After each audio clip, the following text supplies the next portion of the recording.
चला 2 मिनट बाद India match जीत गया, किसी ने खुशी के मारे घोड़ी के नीचे सुतली बम रख दिया।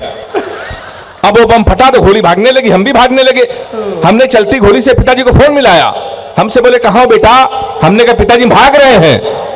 बोले किसके साथ? ताली वही लोग बजा रहे जो मैं बारात आए थे। हमने कहा घोड़ी के साथ। बोले शर्म नहीं आती? भागना तो किसी लड़की के साथ भाग जाते। हमने कहा पिताजी वो भाग गई थी। कहने लगे आज घोड़ी बहकी है, कल को गधी बहकी, तो उसके साथ भाग जाओगे। और कानपुर से आए एक मस्त तबीयत के कवि हेमंत पांडे को आमंत्रित करें। एक बार जोरदार तालियों के साथ हेमंत को बुलाएं। इसके नाम बड़ी उपलब्धियां हैं, लाफ्टर में रनर अप रहा है, लेकिन कवि पहले है। तालियां आपकी पहुंची नहीं इस तक, एक बार जोरदार तालियां और बजा दीजिए। वाह। मां शारदे को प्रणाम करता हूं, आप सभी लोगों को प्रणाम करता हूं। आदरणीय डॉक्टर कुमार विश्वास जी, उनकी उपस्थिति में काव्य पाठ करना ही अपने आप में बड़ी चीज है। मैं लगभग 10-15 दिन से बाहर हूं, मेरी तबीयत भी थोड़ी ठीक नहीं है और इस कवि सम्मेलन की मैं ओपनिंग कर रहा हूं। अभी आपको मालूम होगा जब विश्व कप हुआ था तो भारत केवल इसलिए हार गई थी। सेमीफाइनल तो वो लोग बहुत अच्छा खेले, फाइनल में उसके ओपनर जल्दी आउट हो गए थे। मैं इस कवि सम्मेलन का ओपनर हूं, अगर मैं जल्दी आउट हो गया तो टीम को खतरा है। एक बार ताली बजा के मुझे बताइए कि आप मुझे सुनेंगे। मैंने सर से कहा सर मेरी तबीयत बहुत खराब है, मुझे खांसी आ रही है, मैं कैसे पढ़ पाऊंगा? तो सर ने मुझसे कहा बेटा जब खांसी वाला चला गया है तो तेरी खांसी भी चली जाएगी। तो मैं इसी आशा से आपके पास में आया हूं। मैं कानपुर में रहता हूं, एक स्कूल में पढ़ाता हूं। अगर हाथ से कभी टीचर हो जाए तो बच्चे का भविष्य आप समझ सकते हैं। हमने अपने स्कूल के एक बच्चे से पूछा, हमने कहा बेटा ये बताओ 1 किलो रुई और 1 किलो लोहा दोनों में भारी क्या होगा? उसने कहा मास्टर साहब लोहा भारी होगा। मैंने कहा बेवकूफ, मैं जो तुमसे कह रहा हूं कि 1 किलो रुई 1 किलो लोहा, जब दोनों 1 किलो है तो लोहा कैसे भारी होगा? उसका जवाब सुनिएगा। उसने कहा मास्टर साहब आप हमको 1 किलो रुई फेंक के मारिए, हम आपको 1 किलो लोहा फेंक के मारते हैं। तालियां कमजोर है आपकी। हाँ थोड़ी देर ऐसे सुन लीजिएगा, बहुत अच्छा लगेगा। आदरणीय विधायक जी बैठे हुए हैं। मैंने सर दूसरा क्वेश्चन पूछा, हमने कहा हिंदुस्तान में सबसे तेज उड़ने वाले पंछी का क्या नाम है? उसने जवाब दिया हाथी। हमने खड़े हो जाओ तुम्हारे बाप क्या करते हैं? उसने कहा योगी जी की बुलडोजर चलाते हैं। हमने कहा बैठ जाओ हाथी सही जवाब। बहुत अच्छे। हाँ इसी तरह सुन लीजिएगा मुझे। अच्छा है, बहुत अच्छा आप सुन रहे हैं, मुझे बहुत अच्छा लग रहा है। और सर के साथ कविता पढ़ना अपने आप में एक सौभाग्य है, ये हमारे लिए चमत्कार है। अक्सर सर के साथ रहते हैं लेकिन हर बार एक नई फीलिंग होती है कि सर के साथ बैठने का अवसर मिला। हम लोग वो कवि हैं जब अपने शहर में कविता के लिए जब शुरू हुए थे तो शहर में अवसर नहीं मिलता था, पर सर ने उंगली पकड़कर पूरे हिंदुस्तान की यात्रा कराई। 4 पंक्तियां मुझे याद आती हैं, शैलेश भैया भी बैठे हुए हैं। धन संपदा वैभव अकूत भेज देता है। और चौथी पंक्ति में सारे लोग हाथ उठा के ताली बजाना अगर मेरी बात सही हो। धन संपदा वैभव अकूत भेज देता है, माँ बाप यदि अंधे हो तो श्रवण ऐसा पूत भेज देता है। किसी को पनपने से अगर रोकता है कोई तो उसे बढ़ाने के लिए भगवान अपना दूध भेज देता है। तो सर हमारे लिए वो हैं। बहुत अच्छा आप सुन रहे हैं। तो सर ने बताया मैं कानपुर का रहने वाला हूं। हमारा कानपुर और इलाहाबाद अलग अलग क्षेत्र है लेकिन हरकतों में हम दोनों लोग एक समान हैं, बिल्कुल एक तरीके की हैं। और कानपुर तो हमारा सबसे अद्भुत है, सही बता रहा हूं मैं आपको, इतना अद्भुत है कि मैं आपको बता भी नहीं सकता। आप कभी बनारस जाइए, आप तो बनारस बगल में है, रेलवे स्टेशन पर उतरिए तो वहां लिखा रहता है बनारस का पान आपका स्वागत करता है। आप कभी आगरा जाइए वहां उतरिए, लिखा रहता है आगरा का पेठा आपका स्वागत करता है। हमारे कानपुर आइए, रेलवे स्टेशन पर उतरिए, वहां लिखा रहता है रूपानी चप्पल आपका स्वागत करता है। विधायक जी सबसे ज्यादा ताली बजा रहे हैं। सर आप बहुत अच्छे विधायक हैं, सर ने आपकी इतनी तारीफ की, तो ऐसा नहीं है कि हमारे कानपुर के विधायक अच्छे नहीं है, वो भी बहुत अच्छे हैं। मोदी जी ने सफाई अभियान पूरे देश में कर रखा है, हमारे कानपुर में भी सफाई अभियान चल रहा है। अभी 1 महीने पहले हमारे कानपुर के एक विधायक जी ने एक वृक्ष लगाया, पौधा, उसको आधे घंटे बाद एक बकरे ने खा लिया। शाम को विधायक जी ने उस बकरे को खा लिया। तो मैं सर उसी कानपुर से आया हूं, मैं तो अभी लाफ्टर शो में शूटिंग कर रहा था। जब मैं वहां से लौट कर आया तो मेरी घड़ी खराब। मैंने सर जीवन का सबसे बड़ा पाप यह किया कि कानपुर वाले से टाइम पूछ लिया। हमने कहा भाई साहब टाइम क्या हो रहा है?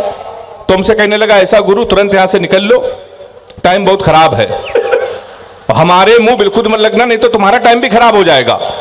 तो हमने कहा भाई टाइम ना बता दे, ये बता दे तेरा मूड क्यों खराब है, उसका जवाब सुनना और ताली बजाना। हमने कहा तुम्हारा मूड क्यों खराब है? उसने कहा भाई साहब एक लड़की से केवल हमने इतना कहा कि बड़ी कमजोर है, कुछ खाया कर, वो हमारा 50,000 रुपए खा गई। तुम साले हमारे मुंह लगे हुए हो, हमारे मुंह बिल्कुल में लगना बहुत भरे बैठे हैं। तो हमने कहा ऐसा क्या हुआ? कहने वैसा ऐसा हुआ कुछ नहीं, एक लड़की के चक्कर में हम 5 साल से लगे थे, हम समझते थे हमसे प्यार करते हैं, मुझसे प्यार करते हैं। तुमने इसमें हुआ क्या? कहने हुआ कुछ नहीं, हमारे नगर निगम का चुनाव चल रहा है, उसको मिल गई है पार्षद की टिकट। पूरे शहर में होल्डिंग लगी है, युवा दिलों की धड़कन पुष्पा पाल। तुम साले हमसे टाइम पूछ रहे हो? लोग तो नारा लगा रहे हैं, मोहर मारो तान के पुष्पा को पहचान के। कल एक लड़का कान में नारा लगा रहा था, इस बार हाथ उठा के ताली बजाना, लैया बड़ी करारी है, पुष्पा पाल हमारी है। बस ऐसे ही सुन लीजिए। हमारा असर बिल्कुल अद्भुत है कानपुर, आपको सही बता रहा हूं। हम लोग तो उत्तर प्रदेश के लोग हैं, उत्तर प्रदेश के लोग जब तुलना करते हैं तो बड़ा खराब लगता है। मुंबई के लोगों के पास अगर अचानक पैसा आ जाए तो अपने बच्चे को कैरियर बनाने के लिए करोड़ों खर्चा करते हैं। दिल्ली वाले अपने बच्चों के कैरियर के लिए करोड़ों खर्चा, केवल उत्तर प्रदेश ही का ऐसा प्रदेश है कैरियर बनाने के लिए कोई खर्चा नहीं। आप 250 का कुर्ता लीजिए, 350 का सफेद पैजामा, 300 रुपए के सफेद जूते, 50 रुपए का काला चश्मा, 40 रुपए के गले में डालने वाला अंगूछा, हमारे यहां तैयार हो जाता है युवा हृदय सम्राट। विधायक जी देख रहे हैं हम कि यही पहन के आए हैं। तो सर हमारा उत्तर प्रदेश बड़ा अद्भुत है, आपको मैं सही बता रहा हूं। अभी नीरज चोपड़ा ने जब भाला फेंका, स्वर्ण पदक जीता, तो एक वीर रस के कवि ने हमसे कहा भैया यही भाला अगर हम पाकिस्तान में फेंक दें, पाकिस्तान तो निपट जाएगा। हमने कहा इसमें हिंदुस्तान की बेइज्जती है, भाला इतना बड़ा, पाकिस्तान इतना बड़ा। 4 लाइन में मैंने उसको निपटा दिया। अगर वो निपट गया हो तो इसी तरह हंगामे के साथ मुझे सुनना। मैंने लिखा कपड़े जिस पे टंगते हैं वो कीली फेंक के मारेंगे, कसी हुई ना मिल पाई तो ढीली फेंक के मारेंगे। जो भाला फेंका नीरज ने वो चीन की खातिर रखा है, पाकिस्तान तुमको तो हम तीली फेंक के मारेंगे। क्या सुन रहे हैं आप? अद्भुत कर दिया है। सैल्यूट करता हूं आपको, मुझे तो बड़ा डर लग रहा था। तो आप समझ गए होंगे सर हमारा कानपुर कितना अद्भुत है। हम लोगों की हिंदी भी बहुत अच्छी होती है। जब अभी मैं कानपुर 1 महीने पहले जब गया तो एक लड़का हमको कई दिन से दिखा नहीं, फिर हमको दिखा। हमने कहा गुरु कहाँ थे? हमारा हिंदी पखवाड़ा चल रहा था, उसके ऊपर हिंदी सवार। हमने कहा गुरु कहाँ थे? तो हमसे कहने लगा पवित्र श्रावण मास में शकुनी वृत्तिवश कौरव पांडव धर्म कर्म अनुसरण में व्यस्त था। कुछ दिनों के लिए श्री कृष्ण जन्मभूमि में जाने का अवसर प्राप्त हुआ। 15 दिनों के लिए श्री कृष्ण जन्म स्थान में प्रवास करने का अवसर प्राप्त हुआ। बगल में उनकी वाइफ खड़ी थी, लेकिन भैया ये जुआ खेल रहे थे, जेल में बंद थे। तो हमारा उत्तर प्रदेश आप समझ सकते हैं। बहुत अच्छे लोग बड़ी तुलना करते हैं सर, कह रहे हैं ये स्वर्ण पदक पंजाब के लोग जीतेंगे, हरियाणा के लोग जीतेंगे, तुम्हारे उत्तर प्रदेश के लोग प्रयागराज, इलाहाबाद, कानपुर कितने नकारा हैं। तो सर हमें बहुत खराब लगा। हमने कहा ऐसा नहीं है, हरियाणा के बच्चों में हमारे उत्तर प्रदेश के बच्चों में बहुत अंतर है। हरियाणा का बच्चा सुबह 4 बजे जगता है, सबसे पहले वो जाता है जिम, 4-5 घंटे जिम करता है, मॉर्निंग वॉक करता है, हिंदुस्तान टाइम्स पढ़ता है, 5-6 किलो फल खाता है, वो सो जाता है। शाम को 5 बजे फिर वो सो के उठता है, फिर वो जिम जाता है, फिर 2-4 किलो फल खाता है, वो सो जाता है। हमारे उत्तर प्रदेश के लड़के इलाहाबाद और कानपुर के 9:30 बजे सुबह सो के उठते हैं, वो भी तब जब उनका बाप उनको लतियाता है।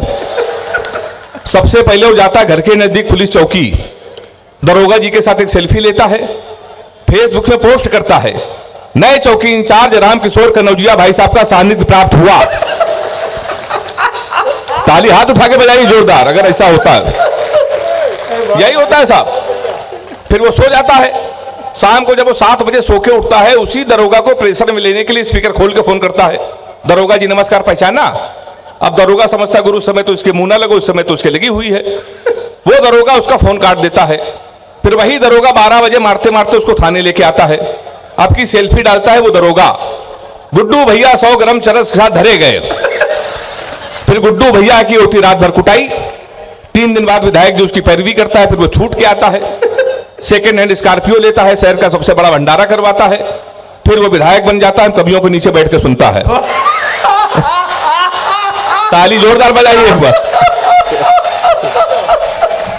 बहुत अच्छा सर, प्रणाम करते हैं, बहुत अच्छा आप सुन रहे हैं। तो हमारा उत्तर प्रदेश सारा ऐसा है, हम लोग उत्तर प्रदेश के लोग हैं। और बहुत अच्छा हुआ आपने किसी प्यार की कवित्री को नहीं बुलाया, नहीं वो आती हमारे इलाहाबाद वालों को, वो उल्टा सीधा प्यार मोहब्बत भी सिखाती। मैंने प्यार मोहब्बत के विषय में सर कोई कविता नहीं लिखी है, मैं प्यार मोहब्बत से बहुत दूर रहता हूं, पर इसका मतलब ये नहीं कि कोई प्रेमिका नहीं है। विधायक जी 15 प्रेमिकाएं थीं जब योगी जी की सरकार नहीं थी, तब योगी जी मुख्यमंत्री बन गए, हमने सबसे राखी बंधवा लिया। क्योंकि उत्तर प्रदेश में सबसे ज्यादा कुटाई अगर किसी की हुई तो केवल प्यार करने वालों की हुई। तो मैं प्यार मोहब्बत से बहुत दूर रहता हूं। लड़कियों की एक बीमारी होती है, किसी लड़की से कोई क्वेश्चन पूछ लो तो इतना उठपटांग जवाब देती हैं। हमने एक लड़की से पूछा, हमने कहा तुम्हारा फेवरेट कलर क्या है? कहने लगी स्टूपिड कहीं के, कोई मैच्योर क्वेश्चन नहीं पूछ सकते। तो हमने पूछा, हमने कहा 0.8 मिलीलीटर सल्फ्यूरिक एसिड को न्यूट्राइज करने के लिए कितने मोल बाइकार्बोनेट की जरूरत पड़ेगी? तब उसने बता रहा हमारा फेवरेट कलर पिंक है। तो मैं बहुत दूर रहता हूं साहब, सही बता रहा हूं मैं आपको। लड़कियों की एक बीमारी और है, शैलेश भैया को मालूम है, किसी लड़की को गौर से देख लो तो कहेंगी देखो कैसे कुत्ते की तरह देख रहा है, ना देखो तो कहेंगे कुत्ता देख भी नहीं रहा है। मैं इसीलिए साहब दौड़ता हूं। मैं तो अभी बड़े भाई रमेश भैया के बगल में बैठा था, हमसे कह रहे यार हेमंत नाम में कुछ नहीं रखा, नाम में कुछ नहीं रखा। मुस्कान भैया सही कह रहे थे, सर नाम में कुछ नहीं रखा है। मुस्कान नाम था उसका, वो हमारा नुकसान करके चली गई। फिर हम रोशनी नाम की लड़की में शिफ्ट हुए, 2.5 साल उसने भी हमको अंधेरे में रखा। लोग सही कहते नाम में कुछ नहीं देखा। लड़कियों को देखिए, ये बॉयफ्रेंड का नाम मोबाइल में सेव करती है, my honey baby, my sweetheart, my जानू, माई डार्लिंग। इन बेचारे लड़कों को देखिए, लड़कियों का नाम मोबाइल में सेव करते हैं पप्पू हलवाई, राशिद प्लम्बर, मुन्ना हवलदार। ताली बजाइए जोरदार। हमारे साथ अक्सर होता है। अभी मैं दादा के आशीर्वाद से 1 साल पहले दुबई गया था। दुबई के सबसे बड़े मुशायरे में अंदाजे बयां, तो हमारी वाली को फोन आया। अच्छा हमारी वाली इसलिए कह रहा हूं आपको भ्रम रहे कोई है। उसने हमको फोन किया, कहने लगी हमने सुना है तुम दुबई में हो। तो हमने कहा सही सुना है। कहने लगी हमारे लिए एक काम करना है, एक सोने की चैन ले आना। हमने कहा क्यों? कहने लगी एक तो दुबई में सोना सस्ता है और जीवन भर तुमको मैं याद करती रहूंगी। तो हमने कहा पगली हम चैन नहीं लाएंगे फिर भी याद करती रहोगी। उसने पूछा कैसे? हमने कहा जीवन भर सोचोगी, हरामखोर से पहली बार कुछ लाने को कहा था, ये वहां से भी खाली आज चला आया है। तो साहब मैं बहुत दूर रहता हूं। और विधायक जी मैंने तो सबक ले लिया है, आप भी ले लीजिए। अपनी प्रेमिका को कभी भी रुलाना नहीं चाहिए, क्योंकि 7-8 हरामखोर उसका आंसू पोंछने के लिए हमेशा तैयार रहते हैं। मैं बहुत दूर रहता हूं साहब, सही बता रहा हूं आपको। एक एक प्रेमिका को बांट कर ले गए, जो नहीं माना उसे डांट कर ले गए। जिस पेड़ पे बांधा था मोहब्बत का धागा, नगर निगम वाले उसे भी काट कर ले गए। तो हमारे साथ ये अक्सर ये होता रहता है, सही बता रहा हूं आपको। ये लड़कियां बड़ी इमोशनल होती हैं सर, कभी कभी बड़ी लाड़ में आ जाती हैं। एक बार हमारी वाली लाड़ में आ गई, उसने हमको 2:30 बजे फोन किया, कहने लगी सो रहे हो तो सपने भेजो, जाग रहे हो तो यादें भेजो, मुस्कुरा रहे हो तो हंसी भेजो। हमने कम लोटा लेके खेत में बैठे हैं, क्या भेज दें हम? तो हमारे साथ अक्सर ये होता है। एक दिन फिर हमारी वाली ने हमको फोन किया, कहने लगी हम तो मैं कमरे में बंद हो और चाबी खो जाए। हमने क्या क्या दिमाग से हिल गई? अगर धोखे से चाबी कहीं तेरे बाप को मिल गई तो प्यार क्या होता है बताएंगे, रात भर तमंचे पे डिस्को कराएंगे। तो हमारे साथ साथ अक्सर ये होता रहता है। हम लोग हास्य कवि हैं, हमको मालूम है कि आप लोग किसको सुनने आए और हम कभी भी सर को सुनने आए हैं। मैं एक छोटा सा व्यंग आधे मिनट का सुनाकर अपना स्थान लेना चाहता हूं। वो व्यंग मैंने इलाहाबाद से ही लिया है। आज के 10-12 साल पहले मैं देख रहा था टीवी में, एक न्यूज देख रहा था आज तक, तो उसमें एक न्यूज आ रही थी कि प्रयागराज के मंदिर में हनुमान जी रो रहे हैं, उनकी आंखों से आंसू निकलने लगे। आपको याद होगा, मैंने वहां से एक व्यंग लिया था, मैं आपको सुनाना चाहता हूं और पूरे आशीर्वाद के साथ मुझे सुनिएगा और विदा कीजिएगा। एक रात में सोया ही था, सपने में खोया ही था, देखा कुछ लोग नफरत के बीज बो रहे हैं, सामने खड़े हनुमान जी रो रहे हैं। हमने कहा आप तो भगवान हैं, फिर आपको रोने की क्या जरूरत? और वैसे भी सीता हरण पे आपा खोए नहीं थे, लक्ष्मण मूर्छित पे भी आप रोए नहीं थे। आपने सूरज को निगला, आप मुस्कुराते रहे थे, आपकी पूंछ तक जली, आप खिलखिलाते रहे थे, फिर प्रभु आप क्यों रोए? कलियों के दर्द में उबे तो नहीं है, किसी कष्ट में आप उबे तो नहीं है, प्रभु राम की याद में आप खोए हैं शायद, दिल्ली की घटना से आप रोए हैं शायद। कहीं ऐसा तो नहीं कि आपके मन में निठारी की कथा हो या जलती ट्रेनों की व्यथा हो? प्रभु बोले तेरी बात सही है, मेरे रोने का कारण यही है, आज हर इंसान हिंसा के दौर में पल रहा है, मेरी तो केवल पूंछ जली थी, आज हिंदुस्तान जल रहा है। और वैसे भी चुनाव का मौसम आ गया है, कुछ नेता हमारे मंदिरों में आएंगे, हमारी झूठी कस्में खाएंगे। डरता हूं देशातंकवाद महंगाई लाचारी में न खो जाए, मंदिर मस्जिद के नाम पे कहीं दंगा न हो जाए, क्योंकि जो प्यार को सींचते थे कसाई हो गए, कल तक भाई भाई थे, दंगाई हो गए। यदि एक भी बेकसूर का खून धर्म के नाम पे बहा तो मैं चैन की नींद कैसे सोऊंगा। अभी तक तेरे सपने में रोया था, फिर हकीकत में रोऊंगा, फिर हकीकत में रोऊंगा। आइए अंतिम 4 पंक्तियां। हेमंत वो शादी वाली सुना दे। एक बार तालियां बजा दीजिए, बहुत बढ़िया प्रसंग है इसका। हाँ, सर का आशीर्वाद है इसलिए मैं सुना रहा हूं। सर के साथ हम लोग बैठे थे, हमने कहा सर आप पूरे देश में जाते हैं, आपको सबसे ज्यादा कहां अच्छा लगता है?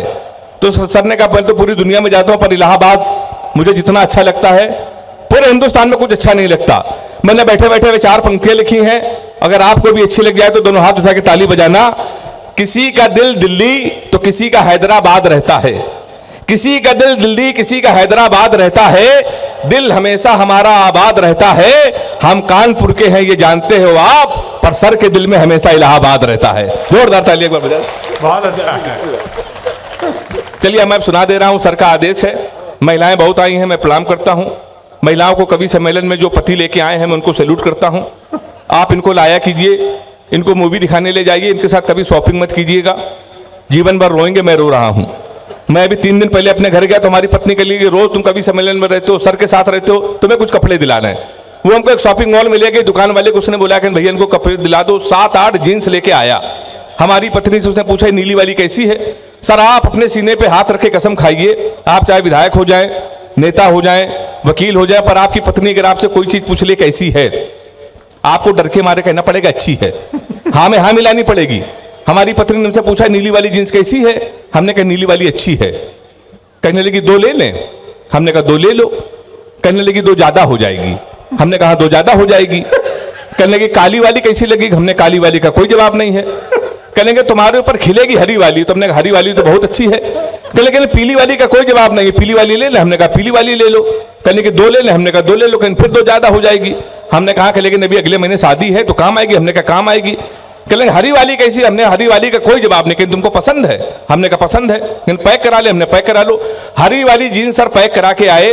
पहली धुलाई में हरी वाली ने कलर छोड़ दिया।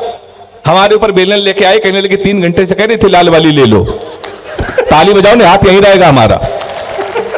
सब लोग हम लोग कवि लोग हैं तो सर के देखिए, हमारे सर के चक्कर में इतने लाखों लोग आ जाते हैं, हजारों लोग आ जाते हैं। नहीं सर, कवियों की हालत तो ये थी, हम लोगों को सुनता नहीं था। अभी 10 साल 15 साल पहले एक आपको जोक याद होगा, एक बस में 2 आदमी यात्रा कर रहे थे। एक आदमी ने सामने वाले से पूछा आप क्या करते हैं? तो उसने कहा मैं कवि। उसने कहा आप? उसने कहा मैं बहरा। हमारे साथ उल्टा हो गया सर। हम बस में यात्रा कर रहे थे, एक आदमी काला चश्मा लगाया था। उसने हमको टटोल के देखा। उसने कहा आप कौन? मैंने कहा मैं राष्ट्रीय कवि हेमंत पांडे। हमने कहा आप? उसने कहा मैं अंधा। हमने कहा तुम्हारा जवाब गलत है, तुमको बहरा कहना चाहिए। उसने कहा मेरा जवाब बिल्कुल सही है, मैं तुम्हारी शक्ल तक नहीं देखना चाहता। ये हमारे साथ होता है सर। हम लोगों को सीरियस नहीं लेता, हम लोगों को शादी नहीं होती है। हमारी जब तमाम बार शादियां कैंसिल हुई, हमने रमेश भैया को हाथ दिखाया। रमेश भैया जितने बड़े कवि हैं उतने बड़े ज्योतिषाचार्य भी हैं। हमने कहा दादा हमारी शादी कब होगी? हमसे कहने लगे बेटा 2035 तक कोई मुहूर्त नहीं है। हमने कहा उसके बाद? बोले उसके बाद कोई जरूरत नहीं है। हमारी आई हुई शादियां कैंसिल हो गई। अच्छा। फिर लखनऊ में हमारी शादी तय हो गई, कानपुर के बगल में लखनऊ। पिताजी ने कहा 11 बजे तैयार हो जाना, नहा धो के, लड़की पसंद कर लिए, शादी फाइनल। हम नहा धो के सर 11 बजे सूट वूट बन के तैयार। 11:15 बजे पिताजी का फोन आया, कहने कि तुम अकेले जाओ बेटा, हमको ऑफिस में काम आ गया है, लड़की देखो शादी फाइनल। एक बात याद रखना कि ब्राह्मण घर में पैदा हुए हो, ये घर की परंपरा होती बेटा, पहली बार जब किसी के घर जाते हैं खाली हाथ नहीं जाते, कुछ लेके जाते हैं, कुछ लेके चले जाना। हम कानपुर के सर हम कट्टा लेके चले गए। फिर जमानत हुई हमारी 2.5 साल बाद। उसके बाद भी हमारे रिश्ते आए। फिर एक दिन हमारी शादी हो गई। ये सारे बड़े कवि सर तो हमें आशीर्वाद देने आए थे। बिल्कुल सच्ची घटना। भारत और पाकिस्तान का मैच था, सेमीफाइनल 4 साल पहले हमारी शादी। हमने पिताजी से कहा पूरा हिंदुस्तान मैच देख रहा है हमारी, आप शादी कर रहे हो? नहीं माने, कर दी। भारत और पाकिस्तान का सेमीफाइनल मैच, हमारी शादी। हमारे कुछ कानपुर के दोस्त हमारी बारात में डांस कर रहे थे, कान में मोबाइल लगा के भारत पाकिस्तान सेमीफाइनल मैच की कमेंट्री भी सुन रहे थे। दोनों काम एक साथ करे, बारात में डांस कर रहे, कान में मोबाइल लगा कमेंट्री सुन रहे। हम दूल्हे के में सजे थे, घोड़ी के ऊपर बैठे थे। जैसे बारात घर पहुंचने वाले थे, एक लड़का घूम कर हमारी तरफ चिल्लाया, बोलो छक्का। हम डर गए साहब। हमने कहा कहां छक्का? कहने लगा विराट कोहली ने मारा है। तो हमने कहा कोहली ने मारा तो हमारी तरफ क्यों देख रहे हो? शादी के पहले दिन छक्का कह रहे हो देख के हमको। हमने कब की मारे तो हमारी तरफ ना देखना। पता चला 2 मिनट बाद इंडिया मैच जीत गया। किसी ने खुशी के मारे घोड़ी के नीचे सुतली बम रख दिया। अब वो बम फटा तो घोड़ी भागने लगी, हम भी भागने लगे। हमने चलती घोड़ी से पिताजी को फोन मिलाया, हमसे बोले कहाँ हो बेटा? हमने कहा पिताजी भाग रहे हैं।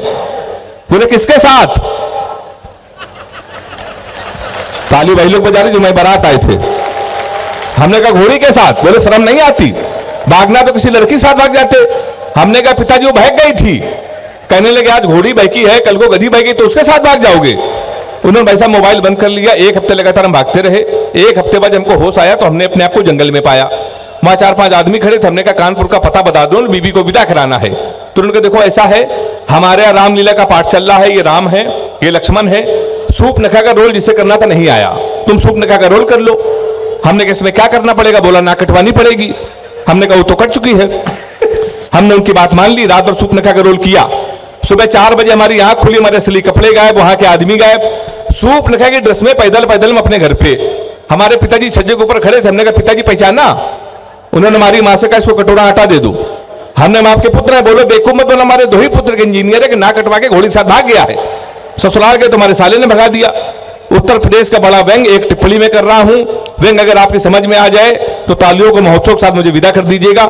हमने कहा सर घोड़ी ढूंढ लाइए। तो एसपी साहब ने कहा इतने बड़े पुलिस के अधिकारी घोड़ी ढूंढना है? हमने कहा ढूंढ लाइए। कहने लगे पुलिस का काम है घोड़ी ढूंढना। हमने कहा एसपी साहब भैंस तो आप ढूंढ लाए थे। वाह वाह वाह। बहुत